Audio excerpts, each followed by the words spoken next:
Ошто Ноокат районундагы медреседе бычак жеп каза болгон 14 жаштагы өспүрүмдүн окуясынан кийин облустагы диний окуу жайларга видео камераларды коюу тапшырмасы берилди.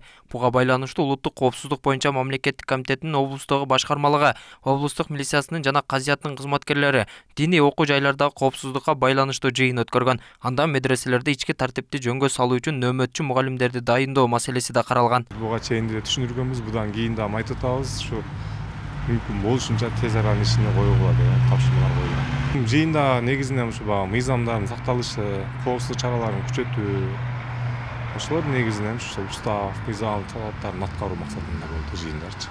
Өлкө аймагындагы диний уюмдар жана мекемелерге буга чейин деле видео байкоо орнотуу боюнча сунуштар берилип келген. Эми ал тапшырма катары берилип аткарылышы көзөмөлдөнөт. Мындан улам облус аймагындагы жалпы диний окуу жайлар үчүн атайын мониторингдер да жүргүзүлөт. Алдыда орнотулуучу видео камералар диний мекемелердин өздөрүнүн жеке каражатынан орнотулат. Бул негизинен бул талап мурда эле коюлган. Мечиттерге да, медреселерге да бул коопсуздук үчүн. Бирок биз кече дагы бул Ноокаттагы окуядан кийин дагы талап койдук. Негизинен медреселерде камералар орнотулган.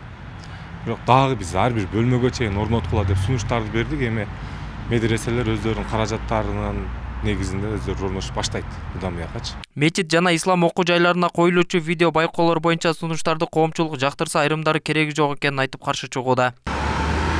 Ар бир адамдын эмеси да бул. Койбой койгон жакшы дейм. Туралы коюш керек. Эмне үчүн коюш керек? Эми балдар көзөмөлдө болгону жакшы да, жаш балдарчы. Эми жаман ой болбосо деле негизи эми көзөмөлдө болгону жакшы дейм. Азыр ар кандай случайлар болуп атпайбы? Эми аяктан молдо сүрөйлөр жаш балдарды эмне кылып коюп атат, аны деле текшериш керек. Может, аякта педофилдиктер кирип алгандыр ичке. Кийин дагы мыйзам чегинде болуш керек. Бардыгы мыйзам чегинде болуш керек. Эске салсак, 6 октябрда Ноокаттагы медреседе өспүрүмдөр чатакташып, 16 жаштагы өспүрүм 14 жаштагы баланы уштуу нерсе менен сайып жиберген. Жаракат алган бала ооруканага жетпей каза болгон. Кыргызстан мусулмандарынын дин башкармалыгы каза болгон бала дем салдыруу үчүн медресеге 3 күнгө келгенин, ал диний билим берүү жайында окубаганын жөнүндө маалымат тараткан. Бул боюнча атайын соттук медициналык экспертиза дайындалып, иликтөө иштери жүрүүдө. Толбай Бурканбеков, Мирбек Конобаев, Ош ТВ.